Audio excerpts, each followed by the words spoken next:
Kapulisan sa Banwa sang Leganes padalma ng impormasyon nga may isa ka compound sa Banwa nga may mga drug pusher nga nagatinir.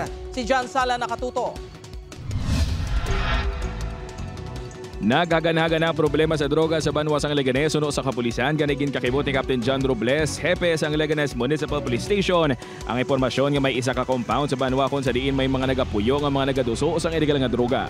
Ang nasambit nga impormasyon ng gituan ni alias Boss ang ginatudlo supervisor sang isa ka lumber supply business nga nadakpan sa drug bypass operations ang Regional Police Drug Enforcement Unit sa Molo, Iloilo City. Naka-coordinate ako sa sa CDEO kag sa RPDO kay classmate ko mananda nga buliga namon kung may ara gid man diri sa Leganes kay subject ko na for operation for drug bust operation or whatever kind nga makuha na sila ang gina-allege nga compound. Suno sa team leader sang RPDEU nga nag-operate kay alias Boss ang impormasyon ng makabing nga raw information kag natugyan na nila sa Leganes PNP para mapadalman ini.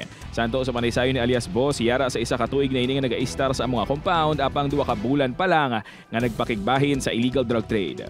Ang hambal niya, compound lang sila sir. Kag may iban man siya nga upod to nga amo man ang daw sideline nila sir.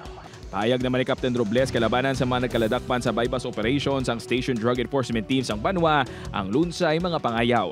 Mostly sang nagkaraging bypass ko mostly diri sa Leganes is pangayaw nga nagaagi lang kag diri nagatransaksyon. Upod kay Hans Desierto, John Sala.